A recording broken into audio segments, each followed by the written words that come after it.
سبق مرزا محمد سعید مشکل الفاظ کے معنی۔ بسم اللہ الرحمن الرحیم۔ عزیز طلباء و طالبات، السلام علیکم۔ امید ہے آپ خیریت سے ہوں گے۔ آج ہم حصہ نثر کے پہلے سبق مرزا محمد سعید کے مشکل الفاظ کے معنی تیار کریں گے، تو بڑھتے ہیں ویڈیو کی طرف۔ عزیز طلباء و طالبات، سبق ہے مرزا محمد سعید اور پہلے اقتباس کے مشکل الفاظ کے معنی ایک بار سن لیجئے۔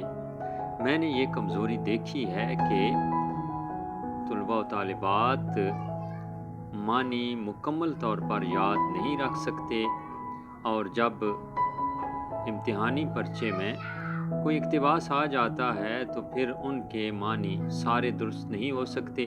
آپ کو پتہ ہے کہ ہر اقتباس میں 2 نمبر کے مشکل الفاظ کے معنی ہوتے ہیں، اور بورڈ کے پرچے میں تو 1 نمبر بھی بہت قیمتی ہوتا ہے۔ تو ذرا غور کیجئے اور درج کر لیجئے گا۔ پہلا اقتباس ہے، کل بھی بتائے تھے، دوبارہ سے آپ کو بتاتے ہیں، پھر دوسرا اقتباس پڑھ کے ساتھ ساتھ آپ کو بتائیں گے۔ دل دھک سے رہ گیا، بہت زیادہ صدمہ ہوا، بہت زیادہ دکھ ہوا۔ سوئم، موت کا تیسرا دن۔ علالت مزاج، طبیعت کی خرابی۔ مرض الموت، ایسا مرض جس سے موت واقع ہو جائے۔ رحلت فرما گئے، وفات پا گئے۔ قدر دانوں، قدر کرنے والوں، عزت کرنے والوں۔ سانحۂ ارتحال، موت کا افسوسناک واقعہ۔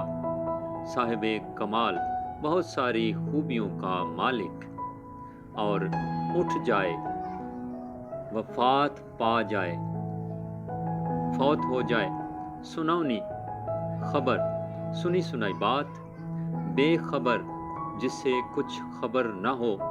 شعار، طریقہ، قاعدہ یا قانون۔ اور اہل کمال، بہت ساری خوبیاں رکھنے والے لوگ۔ غافل، سست۔ مجرمانہ، مجرموں جیسی۔ اور ایکا ایکی کا لفظ آخر میں آیا ہے، اس سے مراد ہے اچانک۔ اگلا اقتباس پڑھتے ہیں۔ عالم کی موت عالم کی موت ہوتی ہے۔ عالم، علم والا، اور عالم، دنیا۔ ابھی ہم کو اس کا اندازہ نہیں ہو سکتا کہ مرزا صاحب کے رخصت ہو جانے سے ہمارا کتنا بڑا نقصان ہو گیا ہے۔ رخصت ہو جانے سے، وفات پا جانے سے، اب ان کی عدم موجودگی رہ رہ کر ہمیں ان کی یاد دلائے گی۔ عدم موجودگی، غیر موجودگی، اور وقت کے ساتھ ان کی جدائی کا گھاؤ بڑھتا چلا جائے گا۔ گھاؤ، زخم۔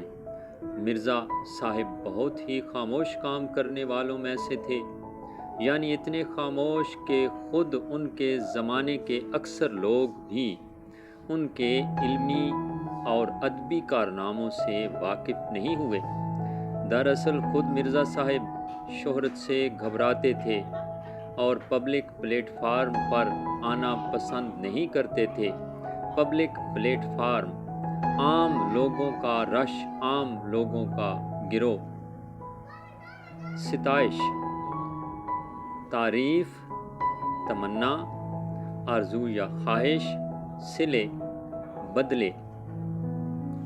کام کرتے تھے ستائش کی تمنا اور صلے کی پرواہ سے بے نیاز ہو کر۔ بے نیاز، جو کسی کا محتاج نہ ہو۔ اب کام کرتے تھے اپنی تسکین کے لیے، تسکین، سکون۔ کام کرتے تھے اس لیے کہ انہیں کام کرنا ہوتا تھا۔ فرمائشی کام انہوں نے ساری عمر نہیں کیے۔ انہوں نے اب سے 55 سال پہلے سر عبدالقادر، حاشیہ نمبر 1 آپ کے سامنے ہے، سر عبدالقادر، اور حاشیہ نمبر 1 یہ آپ کو نظر آ رہا ہے۔ نیچے تفصیل ہوتی ہے، یہ گول دائرہ ایک ہوتا ہے اور اس کے اندر نمبر درج ہوتا ہے۔ اس صفحے پر جتنے بھی تفصیل کے قابل الفاظ ہوتے ہیں نمبر وار درج ہوتے ہیں، اور نیچے ان کی تفصیل ہوتی ہے۔ یہ تفصیل درج ہے: شیخ سر عبدالقادر، معروف ادیب اور علامہ محمد اقبال رحمۃ اللہ علیہ کے گہرے دوست تھے۔ سر عبد القادر کے رسالے مخزن میں مضامین لکھے، مگر شیخ صاحب کی فرمائش پر نہیں، بلکہ جب خود ان کا جی لکھنے کو چاہا۔ یہاں تک ہم نے اقتباس یہ پڑھا ہے۔ میرے پاس جو کتاب ہے اس کا صفحہ نمبر 13 ہے، ممکن ہے جو نئی کتاب آئی ہو اس کا کچھ اور صفحہ ہو، تو ذرا یہ مشکل الفاظ کے معنی لکھ لیجئے گا۔ امید ہے یہ ویڈیو آپ کو پسند آئی ہوگی۔ عزیز طلباء و طالبات، اگر ویڈیو اچھی لگی ہے تو ضرور لائک کیجئے گا اور چینل کو سبسکرائب کیجئے گا اور شیئر کیجئے گا تاکہ زیادہ سے زیادہ لوگوں تک یہ ویڈیو پہنچ سکے۔ پھر ہم انشاءاللہ اگلی ویڈیو میں اسی سبق سے آگے بڑھیں گے۔ اجازت چاہتے ہیں۔ اللہ نگہبان۔